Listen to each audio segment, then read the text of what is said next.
Uf, vamos a ver, vamos a ver.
¿Qué onda, chicos? Buenos días, buenos días. A ver, que entre alguien más.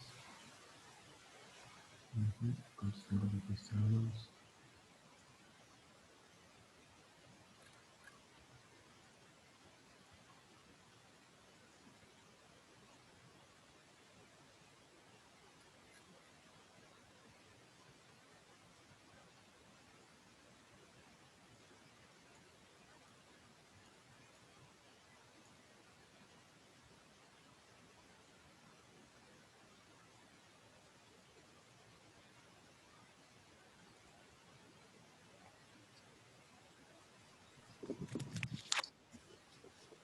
Buenos días, chicos.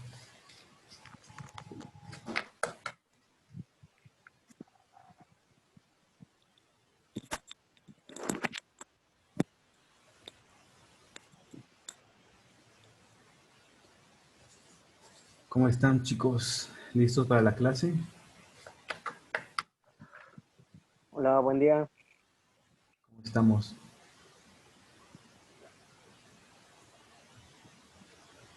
Yo bastante bien. Vale, vale. Listo, con toda la actitud. Eso es todo. ¿Ya tuvieron clases de antes? ¿O es la primera clase Ah, de la carrera o algo así? es la primera clase. Ok, ok. Bueno. Pues nada.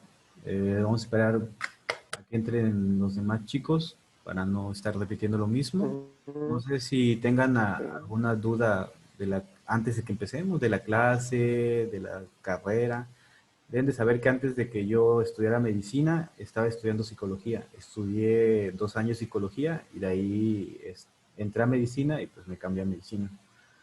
Pero es una carrera muy interesante la psicología. Espero que se enamoren de ella. Sí, Antes de empezar, si quieren platíquenme de mientras en lo que entran los demás chicos, ustedes por qué decidieron estudiar psicología o cuál fue la motivación que los hizo estudiar psicología. pues a mí me pareció muy interesante en general. Me llamó bastante la atención. Vale, vale. Por ahí, ¿alguien más quiere opinar por qué estudió psicología o por qué va a estudiar psicología? A mí en lo personal, lo primero que me llamó la atención fue el comportamiento del humano y el por qué se comporta como es, por qué nos comportamos como tal. Vale, es interesante eso, es una buena aportación. Al final, al cabo, el punto de la psicología es eso, ¿no? La conducta humana y comprender como qué pasa con ella o por qué suceden ciertas actitudes, ¿no? ¿Y alguien más quiere comentar por qué decidió estudiar psicología?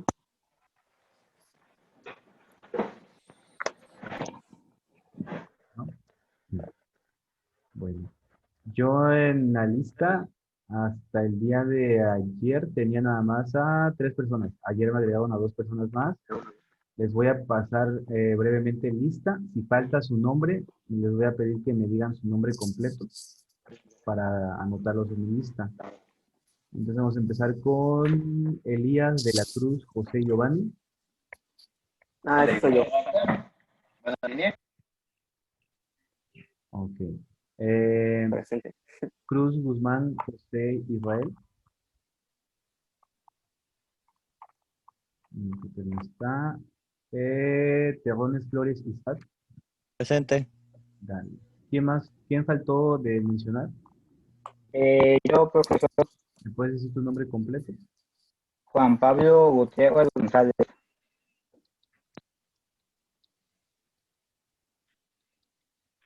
Ok, listo. ¿Quién más faltó? También yo, profe. ¿Cuál es tu nombre? Sería Jesús Adrián Ujú, Ramírez Martínez. perfecto. Bueno. ¿Todos son de aquí de Córdoba? Sí. Sí, Yo no. Sí, yo sí. Ok, ¿de dónde eres? Yo soy de Motorongo. Órale. Está como cuánto tiempo de aquí de Córdoba. Yo soy de Oaxaca, pero ahora estoy viviendo aquí en Córdoba, entonces no conozco muy bien los lugares. Está como 1 hora y 15 minutos de Córdoba. Ok, perfecto. Mm. Pues nada, ya que somos cuatro de los cinco que son en la clase, bueno, ustedes cuatro sí se registraron en Classroom y todo, no sé si otro compañero se vaya a integrar. Pues nada, voy a empezar a explicarles un poquito de lo que va a ser la materia, les voy a hablar de los temas que ayer les mandé ahí un libro que leyeran. Igual eran muchas páginas, la verdad. Me puse a leerlo y era bastante. Aparte que es un poco, a veces puede llegar a ser un poco complejo. Realmente es como llevar el orden y le van entendiendo a todo. Entonces, esta parte espero que les vaya quedando claro. Siempre si tienen alguna duda con respecto a todos los temas que estemos hablando, pueden estar preguntando en cualquier momento de la clase. No, pues, es casi casi como una clase personalizada, ya que somos poquitos. Entonces, pues, no, el punto de aquí es que nadie se quede con dudas. Eh, yo como tal soy licenciado de medicina, bueno, supone que soy médico cirujano, pero para ser cirujano tienes que hacer la especialidad, entonces soy médico general.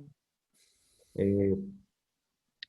Eh, como tal, mi primera interacción como docente, así que vamos a aprender juntos, ¿no? Yo voy a aprender a cómo a transmitirles el conocimiento que tengo y ustedes pues van a aprender lo poco mucho que les pueda aportar yo.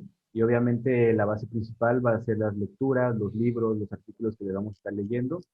Siempre de los libros les voy a especificar de qué parte deben de leer o igual de los artículos, para que así cuando sea el examen sepan pues qué es lo que tienen que leer, ¿no? Igual si es mucha teoría, pues habría que resumirla quizás por alguna parte.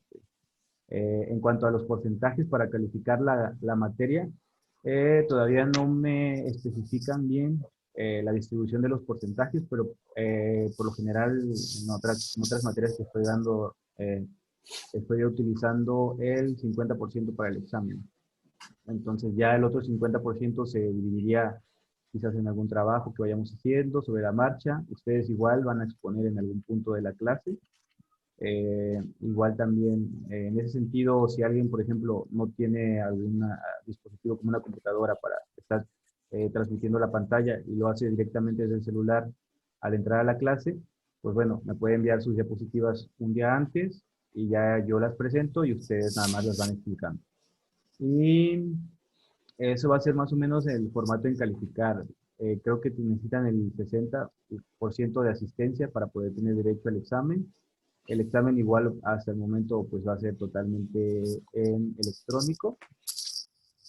Y si sobre ese punto tienen alguna duda, quieren preguntar algo en específico o, les, o no les surge ninguna duda de ahí. No, ninguna. No, Pues ninguna, yo todo no bien. tengo duda. ah, Vale, perfecto.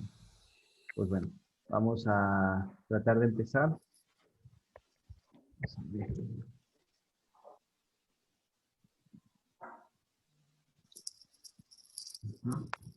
Si en algún punto, escribo bastante, un poco feo, ¿eh? Así que si en algún punto no alcanzan a entender algo de lo que estoy escribiendo en el pizarrón, siéntanse en toda la libertad de preguntarme, ¿ok?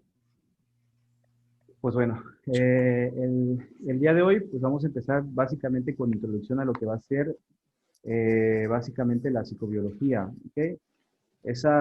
La psicobiología como tal es una combinación de dos ramas, propiamente lo que va a ser la psicología y lo que va a ser La biología. la biología. Ajá, básicamente las ciencias, neurociencias. Vamos a empezar por, ¿alguien puede decirme qué entiende o cuál es el concepto de psicología? Pues yo entiendo que es el estudio del comportamiento humano e incluso de los animales. Ok, ajá. Básicamente, psicología viene de dos palabras. Una es como tal psique,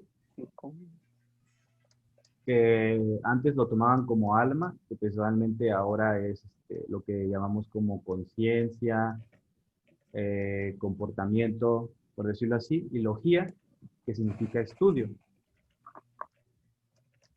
Estudio. Entonces, básicamente, cuando recién se creó al principio esta ciencia, era solamente el estudio del alma. Básicamente, todas las personas antes decían, el alma es lo que nos rige, es lo que eres, fuera del alma no eres nada. Antes, la psicología era una ciencia empírica al 100% y no tenía casi ningún fundamento científico. Entonces, muchos llegaron a pensar que simplemente no tenía validez porque todo estaba basado en teorías. Era la teoría del comportamiento, yo creo que las personas se comportan así por eso, ¿no? Pero muy pocos utilizaban lo que era el método científico. Ahora, vamos a hablar de lo que va a ser la neurociencia. Las neurociencias, las neurociencias vienen de lo que va a ser neuro, que es griego, si no me equivoco, que significa nervio, y de el latín que es scienza, ciencia, que significa conocimiento. Entonces, básicamente es el conocimiento de los nervios. Esto es 100% científico. 100% científico, 100% comprobable, todo es a base del estudio científico, ya sea mediante la observación, la experimentación, se sacan las conclusiones. Entonces, esto es empírico y esto es científico. Y la nueva vertiente de la psicología, que es lo que es la psicobiología, es una combinación de ambas. La psicobiología lo que va a decirnos es que es el estudio del conocimiento del alma, el estudio de la conducta humana, pero basándose en las neurociencias. Entonces, básicamente la nueva vertiente de la psicología es que todo tiene que ser comprobado por el método científico para que así tenga validez. Si no es comprobado por el método científico, no tiene ninguna validez. Entonces, si en algún punto se les pregunta qué es la psicobiología, pues ustedes qué responderían por ahí. Si yo les pregunto qué es la psicobiología.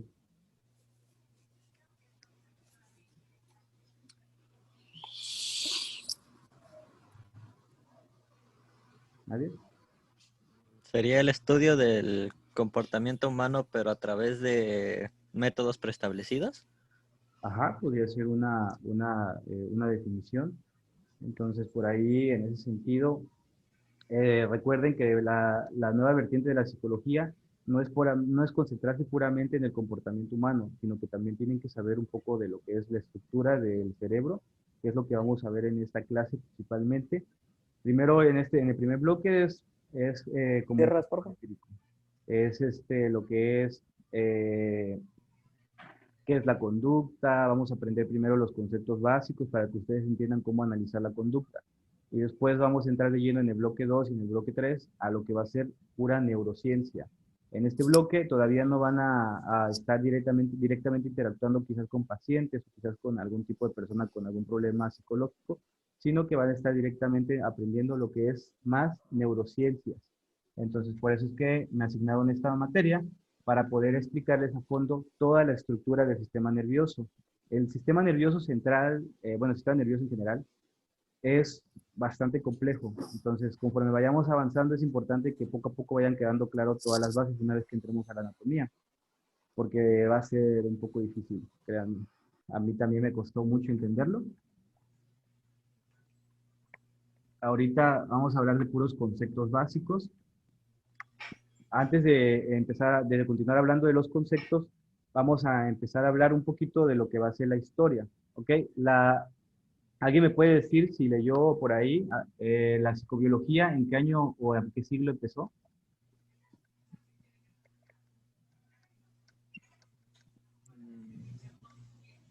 Mm, ¿Alguien? Yo recuerdo que decía algo sobre el siglo XX de que empezaron a hacer estudios juntando la psicología analítica, creo que era, con la biología.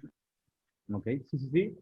De hecho, en la segunda mitad del siglo XX es donde va a tener sus primeras apariciones como tal en la literatura.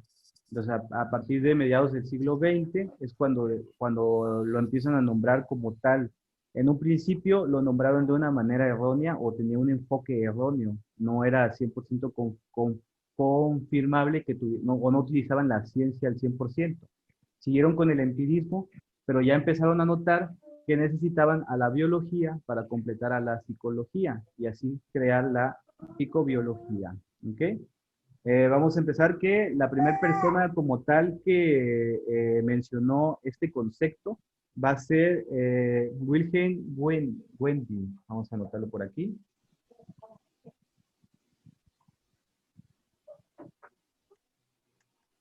Ok, él creó un libro que se llamaba Principios de la Psicología Fisiológica. Entonces aquí se le llamó Psicología Fisiológica. Esta persona, a pesar de que lo empezó a nombrar ya a la psicología fisiológica, que fue la primera vez que se hizo una correlación directa entre las neurociencias y la psicología, no logró aplicar al 100% en su libro lo que es el método científico. Él seguía siendo totalmente conductista. ¿Qué quiere decir esto? Era 100% conductista. Quiere decir eso que él no se basaba en el método científico, él simplemente se basaba en los conocimientos que ya existentes sobre la conducta. Todo era conducta para él. Entonces, erróneamente empezó a llamar esto, pero él no lo aplicó. Entonces, a partir de aquí, se menciona, pero no se crea como tal ahí el primer aporte oficial de lo que va a ser la psicobiología. De ahí tenemos en 1913 a John B. Watson. Básicamente, él es el primero que empieza a involucrar más que solamente la conducta o solamente el estímulo. Aquí al decir conducta, solamente se refería a que tenía un estímulo y una respuesta. ¿Okay? Aquí también él se basó en esto, en el estímulo y respuesta, pero trató de profundizar un poquito más. Sin embargo, él era todavía muy conductista, no era 100%, no era un híbrido entre la biología y la conducta. Entonces él siguió siendo conductista. ¿Él qué decía? Él decía que todas las personas o todos los niños pequeños eran hojas blancas. Entonces eran hojas blancas y esas hojas blancas él las podría moldear. Las podría moldear siempre y cuando tuviera la oportunidad o le dejaran un cierto tiempo. Él decía, o en su libro mencionaba, que a cualquier individuo se le podría moldear porque era una hoja en blanco cuando era pequeño. Él podía decidir inclusive asignarles quizás en el hecho de que fueran abogados, en el hecho de que fueran psicólogos, el hecho de que fueran algún tipo de otra profesión. Pues su teoría básicamente era sobre las hojas en blanco, sobre la conducta. Él seguía basándose más en la conducta, pero ya empezó a tratar de abordar un poco el método científico. ¿Por qué? Porque él ya dijo, ok, necesito realizar un estímulo sobre la población y así puedo cambiar la conducta. Entonces ya era una observación más profunda, ya era una experimentación y ya se empezaba a involucrar más lo que era el método científico. Posterior a eso, vamos a tener que en 1917, perdón que les dé la espalda, llega a lo que va a ser Robert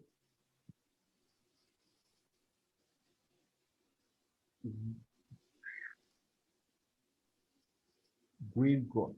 La verdad no sé cómo se pronuncia muy bien, es Woodward. Él básicamente es el que primero en crear este paradigma. ¿Alguien me puede decir qué significa esto? ¿Eso? La E, la O y Estímulo, la R. estímulo, organismo y respuesta.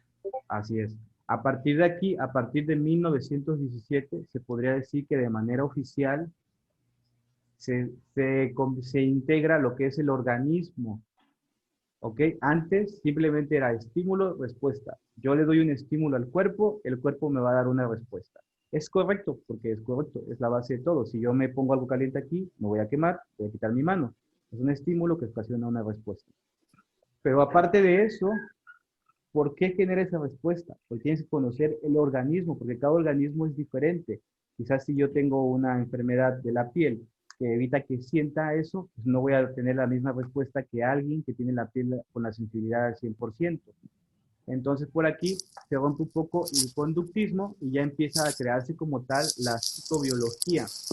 Ya se empieza a hablar de una mezcla de ambos.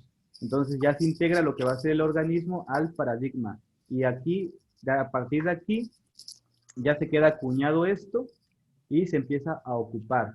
Así que, ¿quién fue el primero que mencionó la psicobiología? Si les llego a preguntar eso en algún examen, fue Gilson Windwood. Pero ¿quién fue el primero en estructurar como tal a la psicobiología moderna? Podríamos decir que en 1917 fue Robert Woodward. Entonces, por ahí, para que tengan esas anotaciones y en algún momento les llego a preguntar algo por el estilo. Después de eso, fue hasta 1974, ya muy cerquita de esta época, donde llega Mariano Yela. Mariano Yela.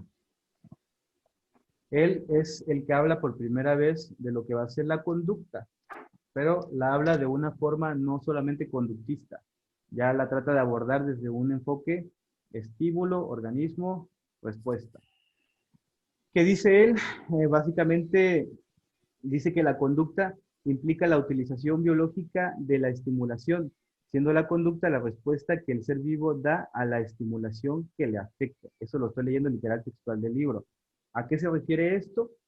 Que el estímulo llega al organismo y este organismo va a ocasionar una respuesta interna para posterior obtener una respuesta externa, que sería acá, la reacción, el estímulo. Esta respuesta puede llegar a generar un estímulo también y así, ¿no? Entonces, a partir de aquí ya se empieza a hablar de la conducta como una integración de ambos. Ya no solamente la conducta es algo que el ser humano hace cuando tiene, por ejemplo, va a comer porque tiene hambre. No. O sea, ¿por qué le da hambre? Bueno, le da hambre porque a lo mejor el estómago se queda vaciado, empiezan a liberarse algunas hormonas específicas que estimulan en el cerebro el apetito, o a lo mejor simplemente ve algún alimento, eso va a estimular sus papilas gustativas, al estimularse las papilas gustativas van a condicionar que el cerebro empiece a liberar un poco de algunas sustancias químicas, que de hecho las vamos a ver más a fondo, y eso va a condicionar que tenga una cierta conducta. Entonces, a partir de aquí, Mariano Yela integra al concepto de conducta lo que viene siendo el organismo. Robert Woodward es el que crea este paradigma, pero el que lo integra a la definición de conducta es Mariano Yela. ¿Ok? Entonces, para que vayan ahí anotando, vamos a borrar porque mi pizarrón es un poco pequeño. ¿Dudas hasta ahorita?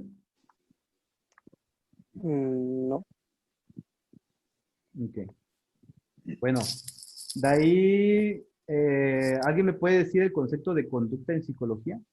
¿Cuál es la definición de la conducta?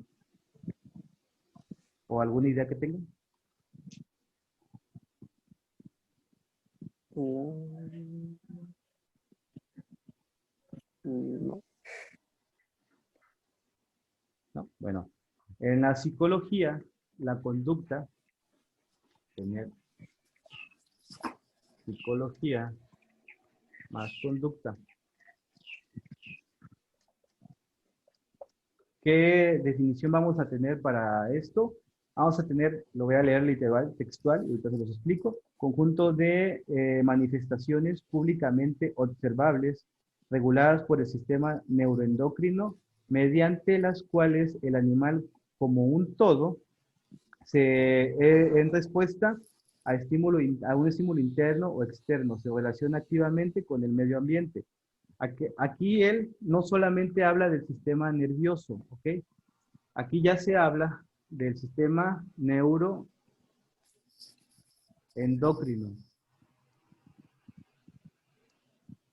¿Alguien me puede decir a qué hace referencia esto, lo endocrino?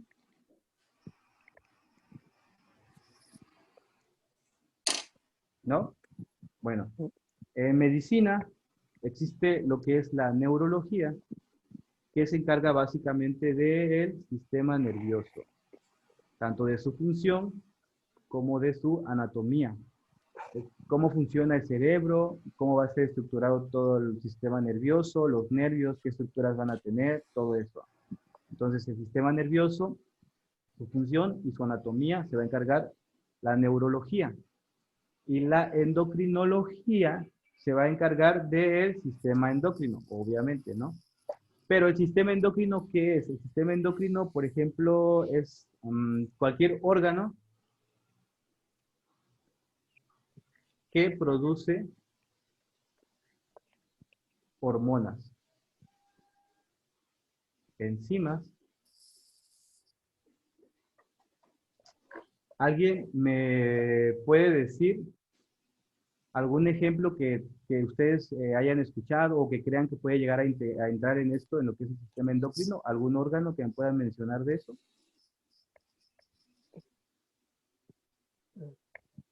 ¿No?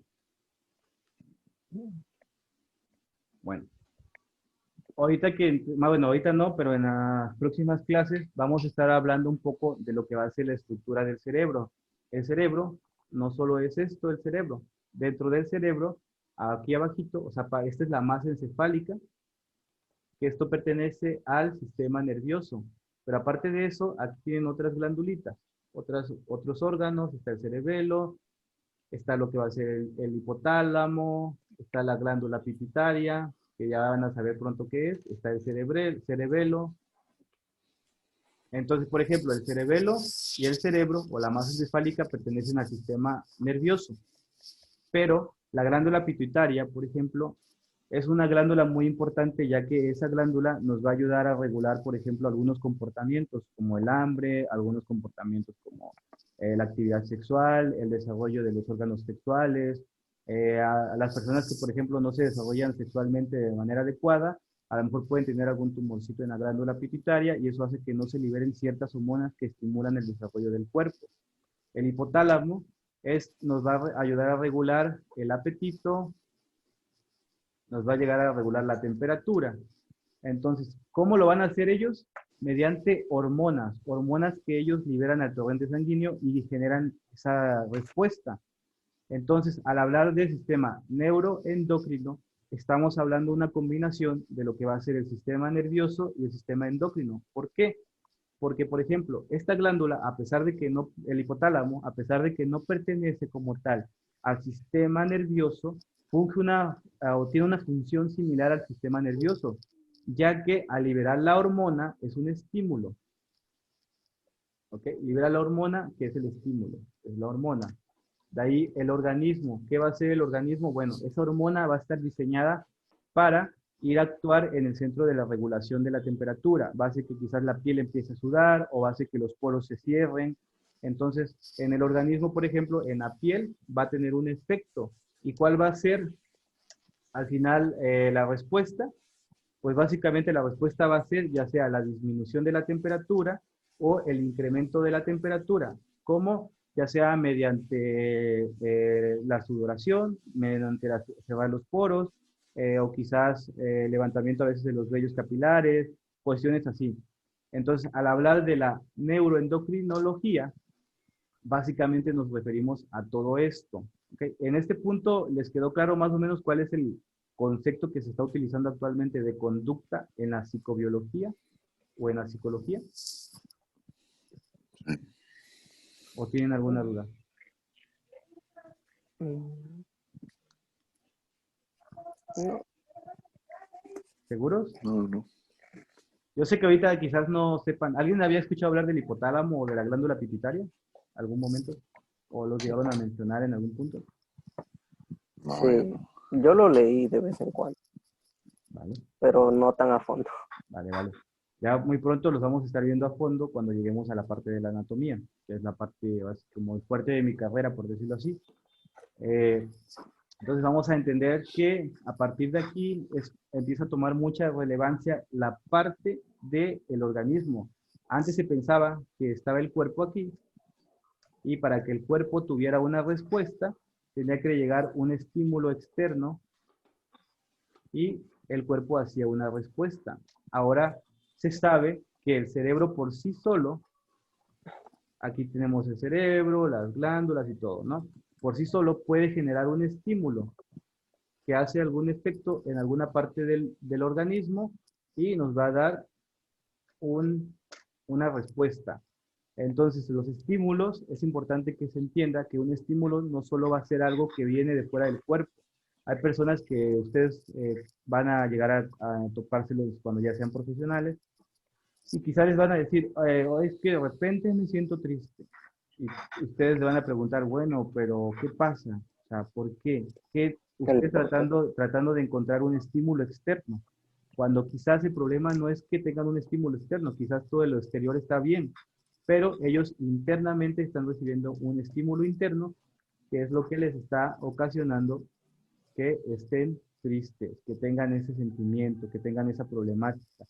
Entonces es importante que ustedes, como cuando ya entren de lleno a lo que es el análisis de la conducta y todo eso, comprendan y no olviden que existe el organismo y que no solamente se deben de dejar guiar por la conducta y que la conducta no solo va a estar dada por un estímulo exterior, puede estar dada por un estímulo interno. ¿Preguntas? ¿Dudas? No, no. Ok. Vamos a borrar.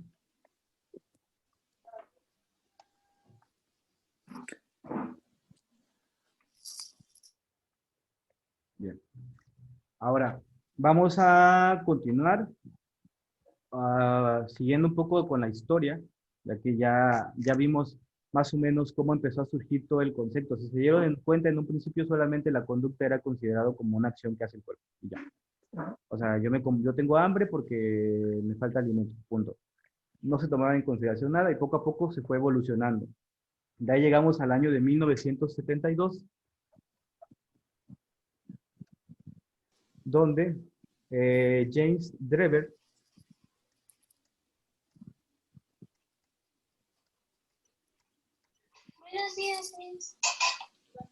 James Traver realiza la investigación de las cuestiones psicológicas en el campo de la biología general. Aquí, a partir de aquí, ya se utiliza totalmente el método científico. Ya se habla de investigación. Ya no solamente es empírico, ya se comprueba todo. ¿Ok? Ya se quita el empirismo y ya todo a partir de aquí, a partir de este año, ya empieza a ser comprobable, 100% comprobable. Ya la psicología empieza a perder poco a poco esa estigmatización que tuvo durante años, que se decía que era una ciencia que realmente no existía, porque no era una ciencia como tal, simplemente eran teorías, que al final y al cabo nunca fueron comprobadas. De ahí llega en 1988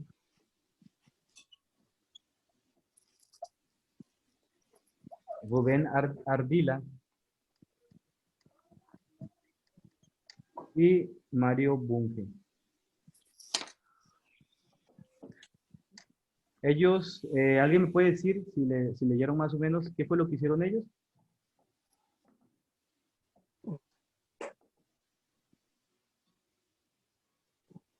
¿No?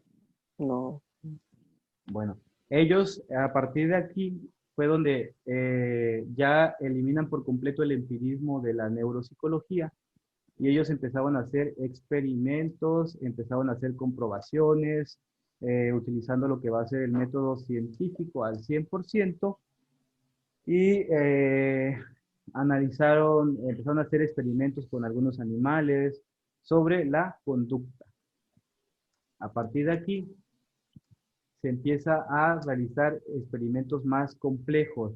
Se tiene un análisis más complejo, y es donde ya se utilizan los microscopios para analizar lo que iba a pasar. A lo mejor utilizan un encefalograma para ver cómo el cerebro al recibir cierto estímulo obtenía alguna respuesta. Si ustedes en algún punto tienen tiempo de leer, les recomiendo que lean un poquito sobre ellos y qué fue lo que hicieron y les va a parecer un poco interesante. Algunos experimentos que hicieron estuvieron interesantes.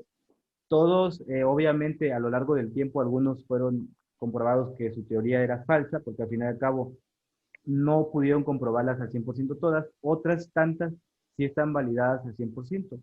Entonces, a partir de aquí, ya empieza a ser más científico cada vez. Todo es más científico, científico, científico, científico. Se quita el empirismo deja de existir.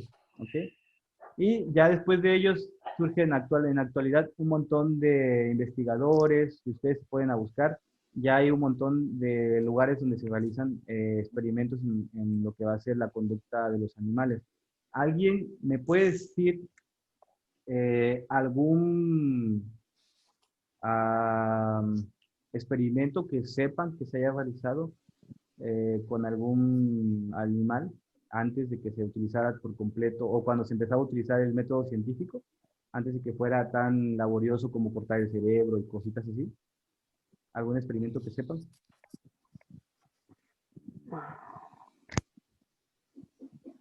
No, no. Creo que había uno donde estimulaban a ratas que les daban, por ejemplo, de ir a una dirección y cuando iban les daban, por ejemplo, comida o así, ya así los estimulaban a que siguieran órdenes.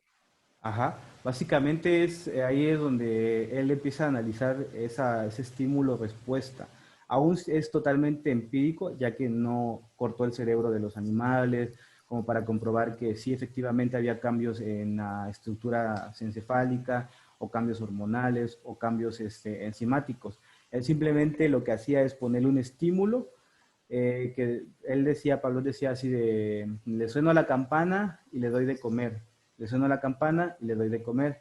Entonces, cuando después yo le sueno a la campana, pero no le doy de comer, el animal tiene la misma respuesta fisiológica a cuando siempre comía.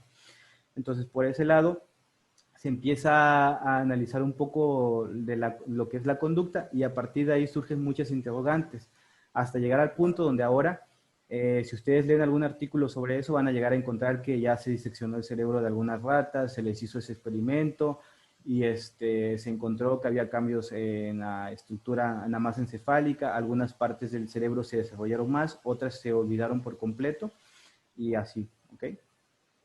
Entonces, eso sería en cuanto a la historia, ¿no? A todo lo que va a ser la historia y lo que va para llegar hasta la actualidad en lo que es la conducta, según la psicología.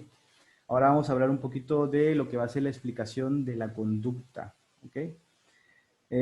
¿Alguien leyó un poco sobre los factores que intervienen directamente en la conducta?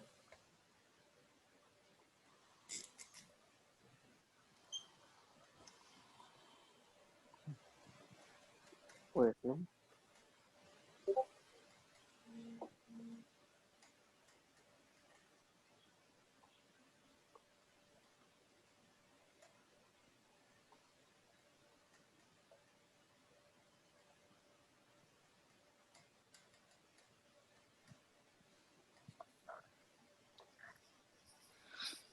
¿Alguien me puede decir qué es lo que va a ser el factor filogénico y qué es el factor ontogénico? ¿Alguien leyó esa parte?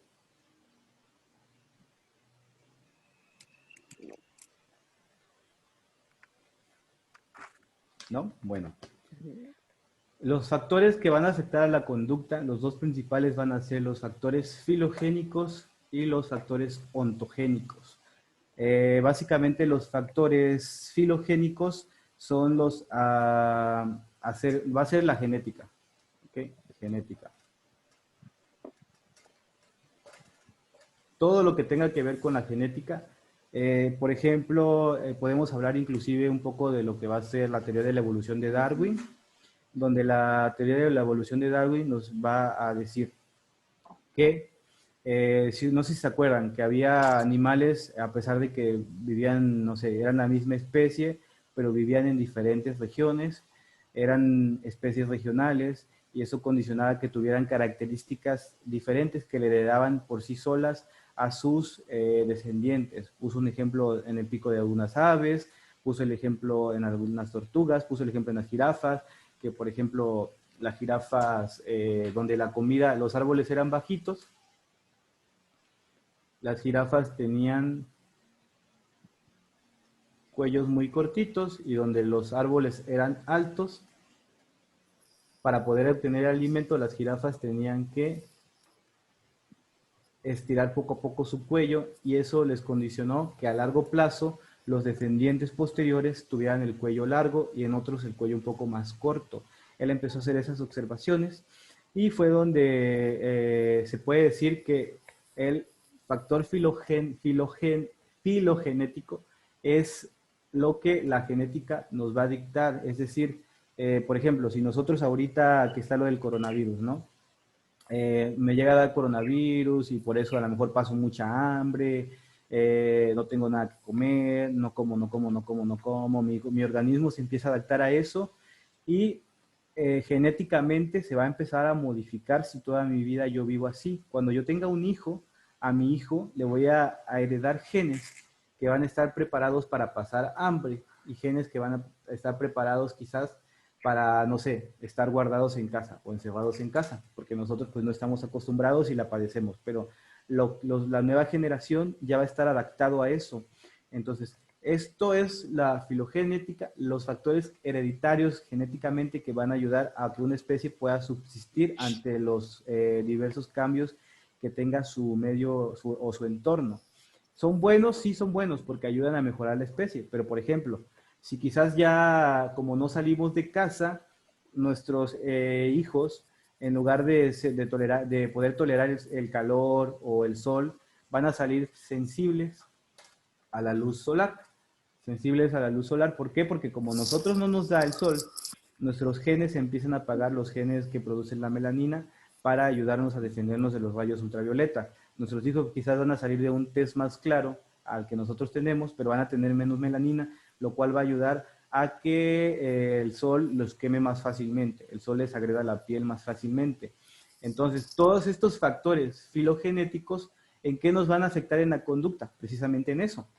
Quizás nuestro hijo ya va a ser más fuerte para estar en casa, va a ser más fuerte ante el virus, más fuerte ante el hambre, pero va a ser más sensible a la luz solar. ¿Qué quiere decir esto? Que quizás él no va a salir a buscar tanta comida como nosotros lo hacemos ahora. ¿Por qué? Porque va a estar acostumbrado a tener hambre, va a tener una conducta de estar guardado. Salgo de noche, quizás me vuelvo nocturno. ¿Por qué? Porque en la noche hay menos animales, hay menos posibilidades de contagiarme y así, desde la genética, se empieza a cambiar toda la conducta de una especie hasta llegar a volver a ser o sea, de repente ya lo que antes era ya no es y lo que ahora es, eso ya es lo que existe y lo único verídico. Entonces, es por eso que la filogenética es muy importante y son los factores. ¿Entendieron más o menos el concepto de factor filogenético? Sí, ¿Sí? ¿Seguros? Si les pregunto en un examen, ya me van a poder decir que es un factor filogenético. ¿Alguien que me diga más o menos qué entiende por factor filogenético? Pues que sería como la adaptación y la evolución de nuestra descendencia, en cuyo caso, y dependiendo de la situación, pues ya puso de ejemplo ahorita lo de la pandemia.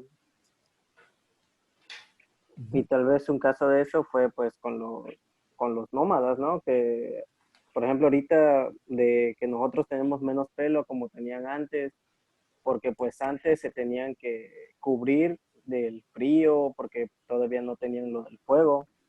Y ahorita pues el ser humano se fue teniendo menos pelo en el cuerpo por lo mismo de que ya el clima ya es más cálido y ya hemos descubierto varias cosas para compensar lo del clima frío, cosas así.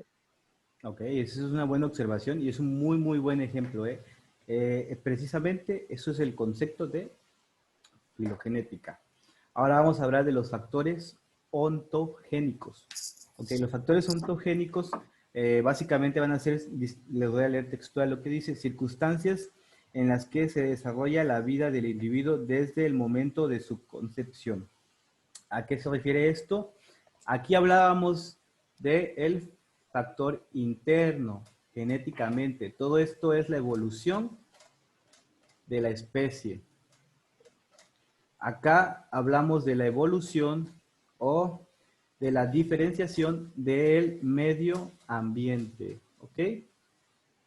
Ejemplo, tomando el mismo ejemplo el que tú diste sobre el cambio climático, quizás ahora ya tenemos, nuestro ambiente es más urbanizado, tenemos toda nuestra casa que nos va a proteger del viento, de la lluvia, del agua, tenemos el calor, tenemos ropa que nos abriga.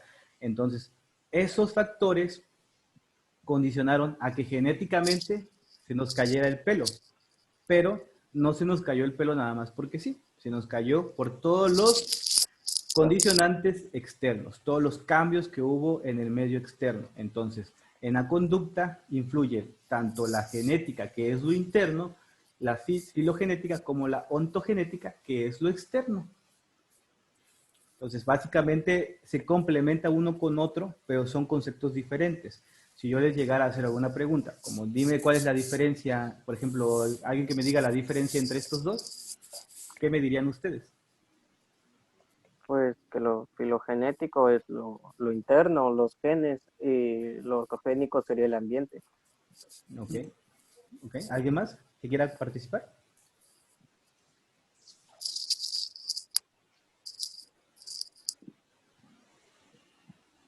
Bueno, vamos a bajar un poquito. Aparte de eso, estos son los dos factores principales, son los que modifican toda la conducta al 100%, pero aparte de eso vamos a tener algunos otros tantos factores que van a ayudar a modificar toda la conducta. Entre estos vamos a tener los factores epigénicos,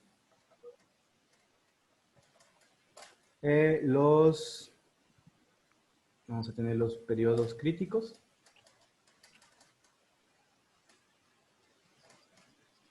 y vamos a empezar a hablar de lo que va a ser la plasticidad neuronal.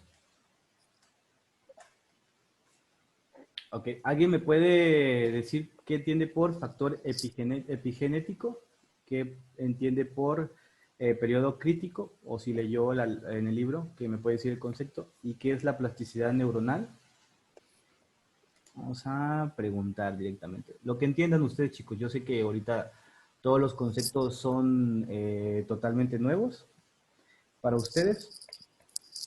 Entonces, vamos a preguntar, Juan Pablo, ¿me puedes decir qué entiendes por factor epigenético? ¿O qué es lo que te da a entender?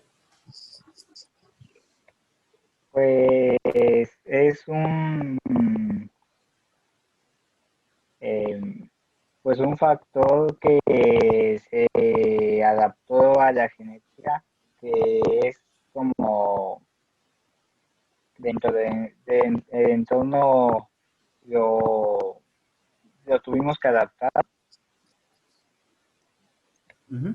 Bueno, es más o menos eso, es un conjunto de factores ambientales que actúan modulando la expresión de la información regida en el genotipo. El genotipo es toda la estructura, el genoma humano es el que nos va a dictar desde qué color de pelo vamos a tener hasta si vamos a ser gordos, si vamos a ser flacos, cuánto vamos a medir y hasta de qué nos vamos a morir.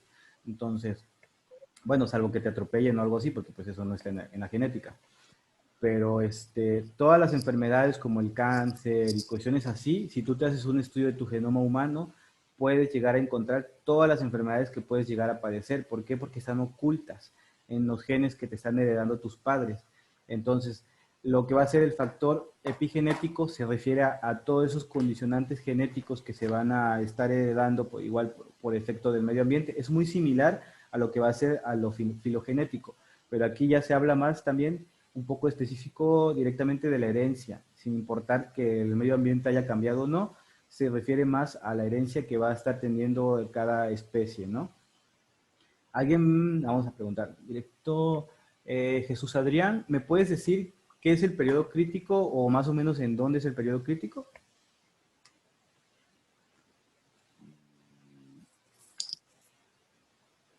¿O qué entiendes tú? Para ti, ¿qué sería un periodo crítico? O sea, el concepto, no tomando en consideración a la psicología. Sería como el estímulo de los exógenos, algo así se leí. Ok. Básicamente, lo que va a ser el periodo crítico, crítico es algo que es como algo, si alguien juega videojuegos, es como cuando dice el golpe crítico, ¿no? O sea, es algo muy importante, es algo muy fundamental o algo muy fuerte. Entonces, el periodo crítico por naturaleza va a ser el periodo perinatal y el periodo prenatal. ¿A qué se refiere esto? Antes del nacimiento, durante el nacimiento y en el periodo postnatal, que va a ser los primeros meses. ¿Por qué va a ser fundamental esto? ¿Por qué va a ser crítico? Como tú mencionabas, en el periodo prenatal, cuando está embarazada la mujer, si a lo mejor ella no consume ciertos alimentos, el bebé va a nacer con alguna deficiencia de alguna enzima, lo cual va a condicionar que a largo plazo tenga un retraso mental. Al tener un grado de retraso mental, va a condicionar su conducta. Él no va a poder tener una conducta normal y esa va a estar condicionada por los factores que afectaron a la mamá o lo afectaron a él directamente en este periodo crítico. En el periodo postnatal, por ejemplo, un niño que acaba de nacer y de repente la mamá lo estaba cargando y dice, ay, se me cayó mi hijo.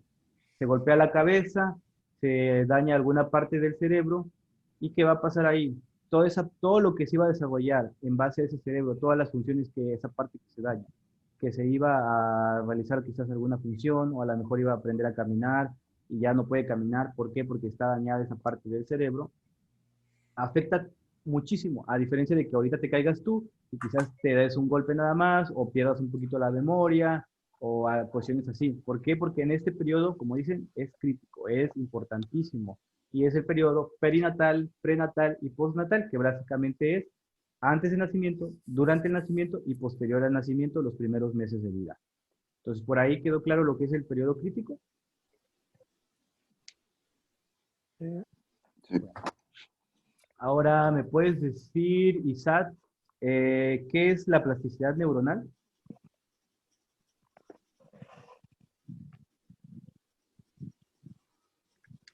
O lo que tú entiendes. Y no se preocupen, no es tanto de que ya lo sepan al 100%. Obviamente en mi examen pues sí lo deben de saber. Es más o menos que ustedes me digan su idea y ya yo les oriento su idea al que sea lo más correcto. ¿Es la función que tienen las neuronas? ¿Algún tipo de funcionalidad que tienen las neuronas? Ujú. ¿Qué entiendes tú por plasticidad? A qué te suena? Mm, ¿A la moldeabilidad que tiene? ¿Algo que Así es. se Plasticidad puede? es tomada por la plastilina. ¿Qué haces tú con la plastilina? ¿Qué forma tiene la plastilina? No es moldeable. Así es, la plastilina no tiene una forma. Que toma la forma de el envase, toma la forma que tú le des, toma la forma que tiene su entorno. Entonces, la plasticidad neuronal, ¿qué va a hacer? Entendiendo eso. ¿Es la manera en la que se adapta al entorno, a las consecuencias? Así es, por decirlo así. La plasticidad neuronal es la capacidad que tiene el cerebro o las neuronas para poder modificarse o para poder cambiar su estructura en base a los estímulos. Eso se ve, por ejemplo, en alguien que desde chiquito o desde pequeño le enseñaban a tocar música. El lado derecho de su cerebro quizás vaya a estar más desarrollado que su lado izquierdo. Quizás él va a ser buenísimo en música, pero lo ponen a resolver un problema matemático y no va a poder. Y no es porque sea retrasado tonto, simplemente porque en la plasticidad neuronal se desarrolló más un lado. Entonces, ese periodo de plasticidad neuronal es durante todo, cuando son bebés, cuando son niños, cuando son adolescentes, cuando ya llegamos a ser adultos, tristemente tenemos una plasticidad neuronal muy, muy baja. Por eso existe el dicho que a perro viejo no se le enseñan trucos nuevos. Es un dicho que lo podemos tomar en consideración para, inclusive para acá, o sea, para que vean que los dichos también tienen un origen científico. Entonces, básicamente es importante por eso que ustedes, si les llegan a llevar a un niño, pueden llegar a solucionar quizás un problema psicológico más rápido o más fácil en un niño que en un adulto. Entonces, a veces ustedes pueden llegar el adulto va a decir, es que siento que no me está ayudando el psicólogo. No es que no te esté ayudando el psicólogo o la medicina o lo que sea. Simplemente es que tu cerebro no va a modificarse tan rápido. Si quizás el del niño lo hace en 3 años, el del adulto lo va a hacer en 10 años. Es una gran diferencia en cuanto al tratamiento.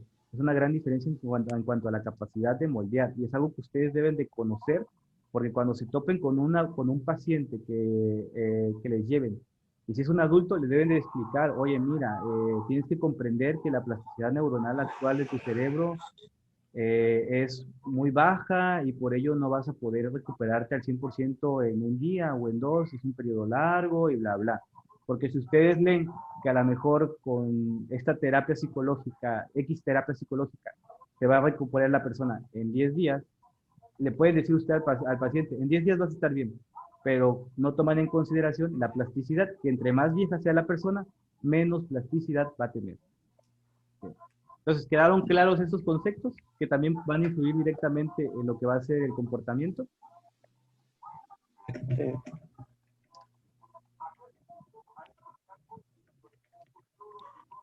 Bien, vamos a continuar.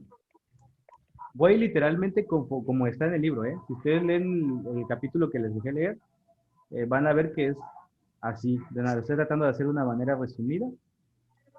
Ahora, ¿alguien me puede decir qué disciplinas se relacionan con la neuropsicología o la psicobiología?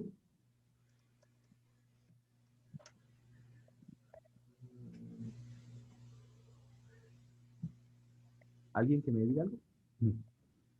Lo que ustedes crean.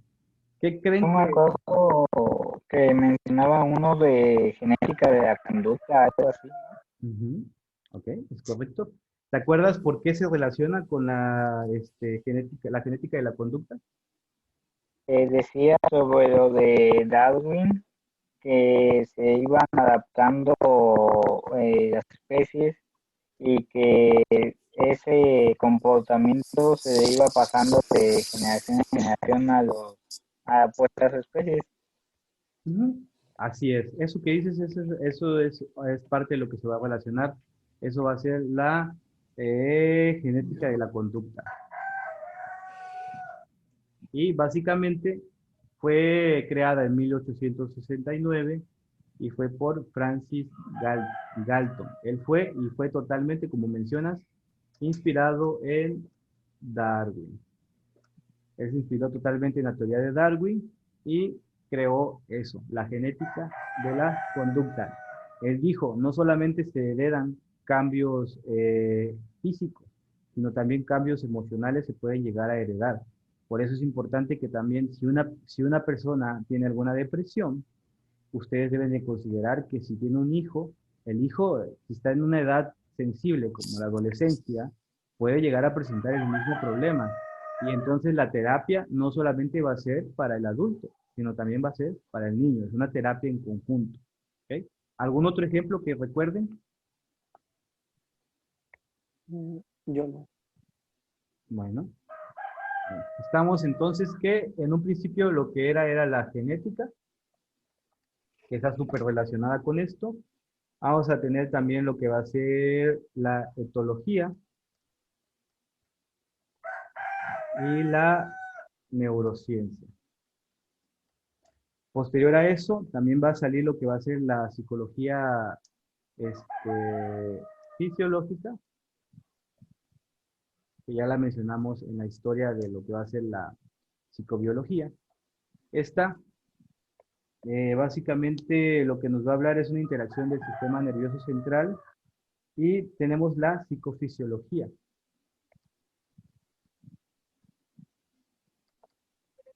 Ambas nos hablan del sistema nervioso central. Pero, ¿en qué se diferencia una? Porque una es psicología y la otra es psicofisiología. Una es psicología fisiológica y la otra es psicofisiología.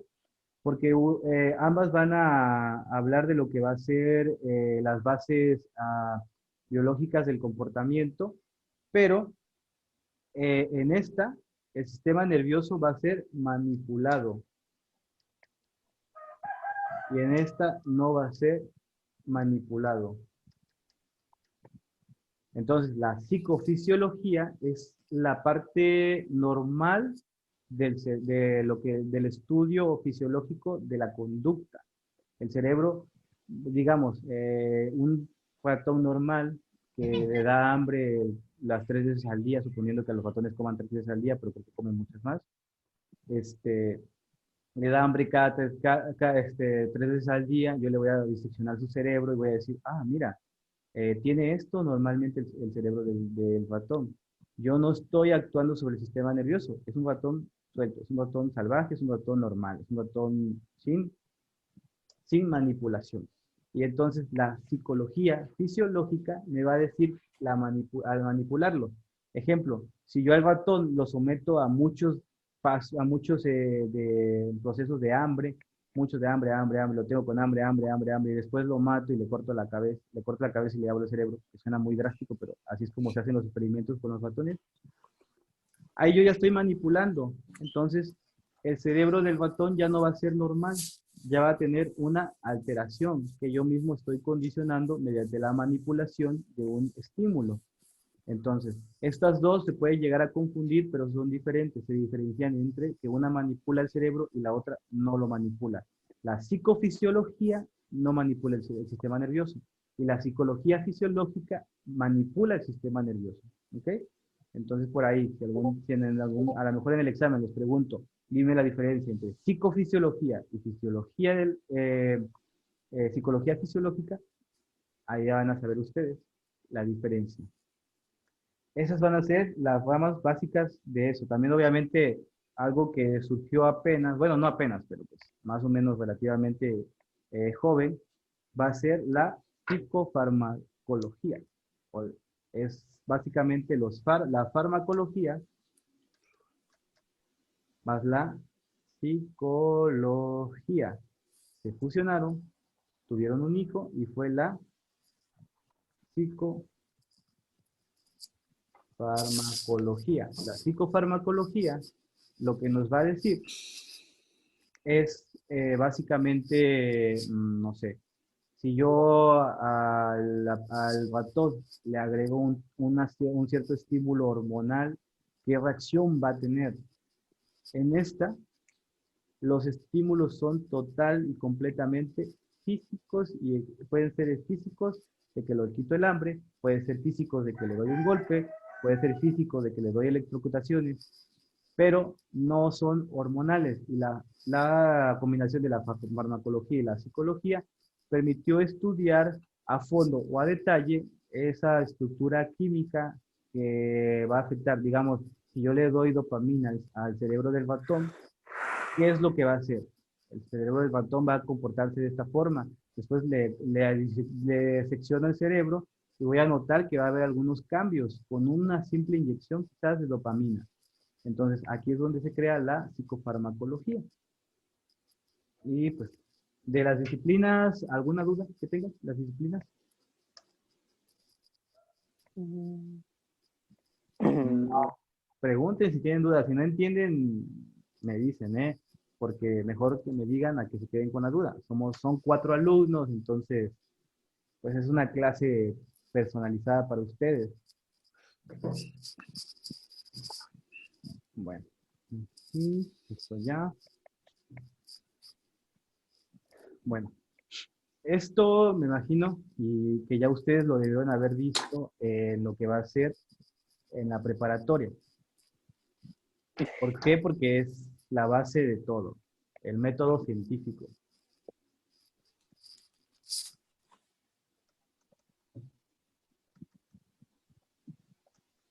¿Alguien me puede decir qué es el método científico? Mm, La teoría. Es una serie, es una serie de pasos para llegar a un punto determinado para que eso sea comprobado. Así es una serie de pasos que van a conllevar a la comprobación de una idea. Entonces, el método científico básicamente surge una idea y esa idea se convierte en una ley o en una teoría o en algo que es comprobado, que sí es verídico o que no es verídico. ¿Ok? Porque también hay teorías, hay métodos, a veces que el método científico se utiliza para comprobar que algo no es cierto. No siempre va a ser para comprobar que algo es cierto. Si alguna persona me dice que tomando café el cerebro mi cerebro va a crecer 10 veces, entonces yo voy a utilizar el método científico para decirle, no, mira, esta persona tomó por 10 años café y mira, su cerebro es igual. No, tu teoría es falsa. Entonces, básicamente el método científico se puede utilizar para comprobar o para comprobar que es verídico o que es falsa una idea. ¿Y cómo va a surgir esa idea? ¿De dónde va a surgir? ¿Cuál va a ser el primer punto del método científico?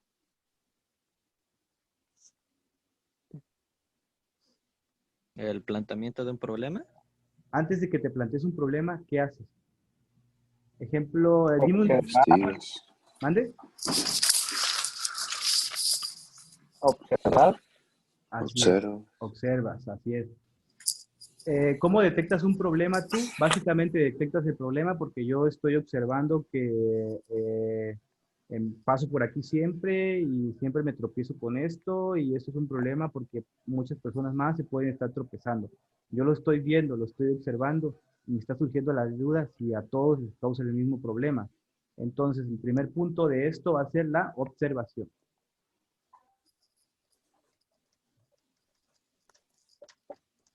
De aquí, de la observación, eh, ¿alguien me puede dar qué entiende por observación o qué es observación? Pues sería, pues, primero ver qué es el problema y tal vez analizar un poco, no tan a fondo, pero tener un análisis previo para encontrar una solución. Ok, es algo similar. Básicamente también aquí la observación es lo que ves, pero básicamente va a ser la información que la persona va a suministrar por la experiencia. Bueno, que va a obtener por la experiencia. Va a obtener por la experiencia. Entonces, la observación es 100% empírica. ¿Ok? Aquí surge. Antes, la psicología estaba en este punto cuando se creó. Solamente era observación, que es lo que yo les comentaba. Solamente observaban la conducta humana y decían, ah, pues yo veo que esta persona, pues no, mira, como que actúa así, quizás tenga esto, porque yo estoy observando que tiene eso. Aquí todavía no es comprobado nada, es una simple y mera idea. Después de que observas, bueno, antes de pasar al siguiente punto, les voy a agregar algo que mencionaba Darwin. Darwin es muy importante, ¿eh? Tienen que aprenderse toda la teoría de la evolución de Darwin. La van a ver en toda la carrera, créanme. Estoy impartiendo una materia igual a unas chicas de psicología de cuarto semestre y igual estamos batallando con la teoría de Darwin que está bastante larga. Entonces, Darwin lo que decía es que, bueno, les hago una pregunta. La observación es recoger y anotar datos. ¿Y qué más? ¿Solamente es eso o es algo más? ¿Qué haces con esos datos? ¿Alguien me puede comentar algo así?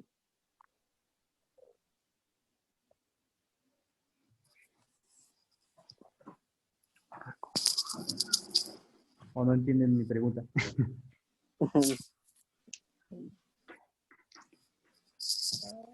Bueno, Darwin, bueno, básicamente cuando tú observas algo, ¿qué haces? Dices, ah, mira, eso es así, estoy recibiendo una información y la estoy anotando. Pero Darwin dijo que no solamente se trataba de recoger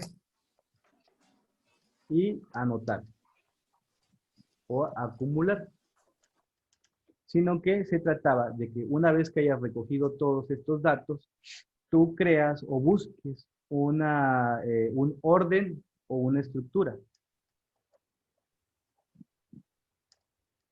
de esos datos. Es decir, no solamente vas a copiar, ah, pues mira, a las 10 pasó esto, a las 10 aquello, a las 10 esto, a las 10 lo otro. No. Es el hecho de que tú digas, ah, mira, estoy notando que todos los días a las 10 de la mañana pasa esta persona por esto y siempre que pasa esa persona, tal persona sale a verlo. Ok, entonces ya no solamente estoy anotando que pasó la persona, sino que le estoy agregando una observación más profunda. Le estoy dando un orden y le estoy dando una estructura a lo que yo estoy observando. Pues de esa idea, parte lo que va a ser el método científico, lo que sería la observación. Después, ¿cuál es el siguiente punto del método científico? ¿Alguien me puede comentar? La hipótesis. Ujú, así es. Después de que viene la observación, sigue lo que va a ser la hipótesis. ¿Alguien me puede decir qué es una hipótesis? Pues sería como hacer una teoría, ¿no? Sí, donde puedes plantearte algunas situaciones que pueden llegar a suceder con la información ya recaudada. ¿Ok? Así es. La hipótesis, como cuando dice uno, digamos que hipotéticamente todos van a sacar 10. Igual y sí todos sacan 10, pero igual y no todos Ojalá, sacan 10. Entonces, es ojalá. una teoría, es algo que tú dices, es hipotético, pero puede pasar, Puede llegar pero a no pasar. puede, pero tanto como puede no llegar a ser cierto. Entonces, debe tener un fundamento que les permita ser cierto. Ejemplo, la hipótesis de que ustedes pueden sacar 10 es correcta. ¿Por qué? Porque si todos se entregan los trabajos al 100%, sacan 10 en los exámenes y esto, pues todos sacan 10. Pero otro me va a decir, pero es que es falso porque pues no todos van a poder sacar 10 en el examen, no todos van a entregar los trabajos quizás a tiempo, por esto, por aquello. Entonces ahí es donde nace un debate. Entonces, la hipótesis lo que va a generar es un debate y debe de tener veracidad, pero también debe tener la contra, debe tener algo que se oponga a ella. Si una hipótesis no tiene oposición, tampoco estás comprobando nada. ¿Por qué? Porque no estás comprobando nada, o sea, estás simplemente diciendo lo que es y ya, algo que ya existe. Entonces, la hipótesis es algo nuevo que tú estás creando a partir de la observación y que debe tener una veracidad o una forma de comprobarse, así como una forma de contradecirse. Si no tiene eso, si no tiene veracidad ni tiene oposición, es una hipótesis nula, es una hipótesis que no te sirve para el método científico.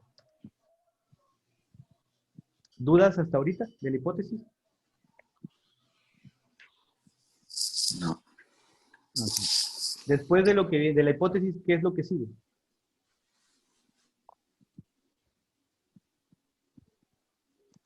No. Sigue lo que va a ser la contrastación empírica, que es básicamente la oposición a la hipótesis. Tú, cuando creas una hipótesis, y eso lo van a ver si en algún momento crean algún trabajo, la tesis o algo por el estilo, en su hipótesis tienen que crear algo ustedes mismos que haga que su hipótesis pueda ser nula y comprobar después que esa hipótesis no, bueno, que esta teoría que van a crear ustedes mismos para contradecir la hipótesis, su hipótesis es tan sólida que es verídica, que se impone sobre eso y que puede pasar al siguiente punto, que se deriva en dos. ¿Alguien me puede decir de este punto en qué otros dos puntos se derivan? La experimentación Ajá, ¿y qué otro? y pues la observación de esto. Ok, ajá. Entonces vamos a ver que viene aquí la llavecita. Y estamos en la experimentación y en la observación. ¿Alguien me puede dar, no sé, algún ejemplo o algo por el estilo de observación? ¿O me puede decir qué leyó sobre la observación en el libro? Pues yo le daré un ejemplo, no leí muy bien el libro, pero sería de, por ejemplo, en algún, ahí como tomando el punto de la experimentación, sería ver los resultados y un ejemplo de ese experimento sería, por ejemplo, el de las ratas, ¿no? De que modifican su conducta y ya pues la observación sería el cómo lo lograron, qué utilizaron y cuál fue el resultado. Ok. Bueno, ¿es correcto lo que dices? Vamos a ahondar un poquito más. Vamos a hablar primero de lo que va a ser la experimentación. Propiamente la experimentación va a tener dos vertientes. Lo que va a ser la intervención somática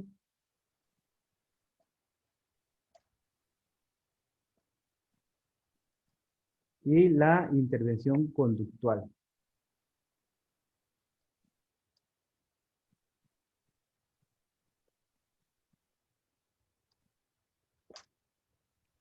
Estos principalmente van a estar utilizados en los animales. Ok. ¿Qué va a ser la intervención somática? ¿Algo que hayan leído, que lo hayan escuchado a lo mejor? ¿Ideas? ¿Opiniones? No. Siempre siéntanse libres de decir su opinión, aunque sea incorrecta. Aquí no hay respuestas incorrectas. Bueno, la intervención somática. Bueno, ambas intervenciones van a tener dos estructuras. Lo que va a ser la variante